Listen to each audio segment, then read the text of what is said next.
International with the latest world news update. As always, it's great to have you with us. Now, we start in the Donbass, where 3 people have been killed and 1 injured as a result of Ukrainian shelling of Donetsk city. This unverified footage shows the aftermath of the shelling, where local authorities say a total of 8 missiles were launched towards Donbass. Emergency services are on the scene.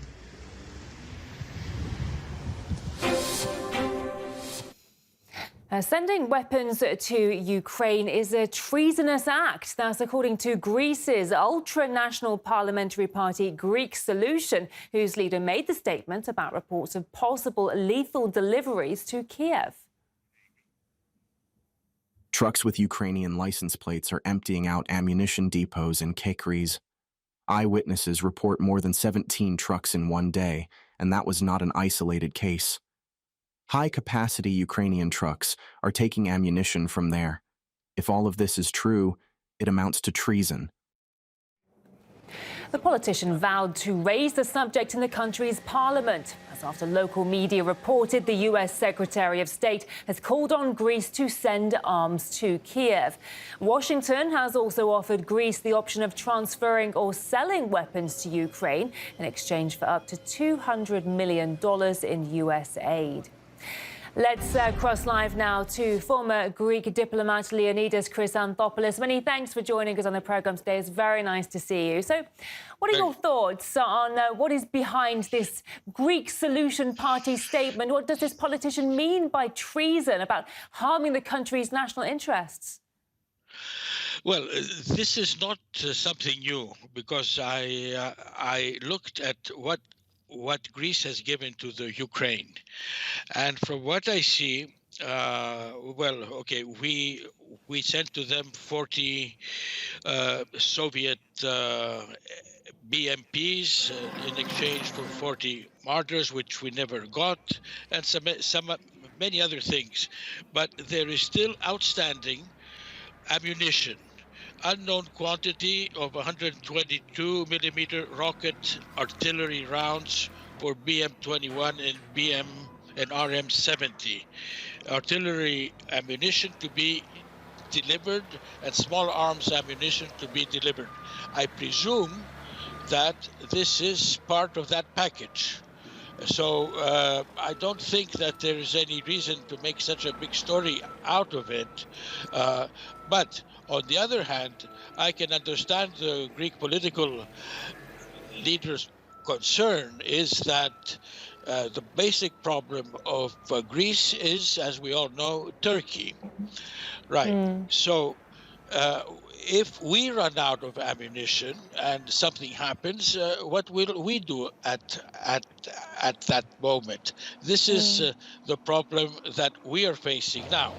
Now, today, Prime Minister Mitsotakis spoke with Zelensky over the telephone, and he confirmed that that Greece will be continuing military assistance to the Ukraine. Now, all this comes after the decision to grant to Turkey, to allow Turkey to buy F-16s and to modernize 70 other F-16s, and to give Greece the F-35 planes. Now, in the letter that Blinken sent to Mitsotakis, he says the following: "We continue to be interested in Greece's defense potential to transfer or sell to Ukraine. If these opportunities are of interest to Ukraine, and before the U.S. government assesses their an approximate cost, we can explore opportunities for the potential allocation of additional foreign military financing." I understand what you mean. Athens needs to stay prepared. It needs to look after its own security. But there's an incentive there for Athens, with the U.S. offering that $200 million in aid. Exactly. In exchange for sending arms to Kiev. What's behind such a deal? I mean, it does come as the U.S. funding for Ukraine remains stalled in Congress. Yeah, well, I'm totally against this position of the Greek government, basically because we should reserve our military capabilities and our defense capabilities to face a potential crisis against our so-called NATO ally, Turkey. So that, for me and for many Greeks, should be the priority of Greece, instead of getting involved with the war in the Ukraine. By the way, I would like to mention here that the weapons that Turkey, who has very good relations with Russia, has given to the Ukraine, cannot be compared with the little amount that Greece has given. So this is something I think that Moscow could take into consideration, but Yeah. it's not helping. It is not helping the peace settlement that everybody wants on this conflict. I mean, Europe needs peace. Russia needs peace.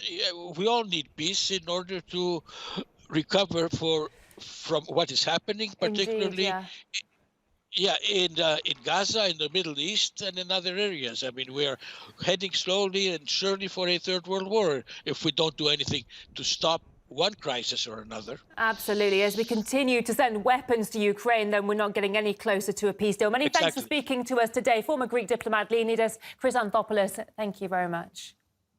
You're welcome.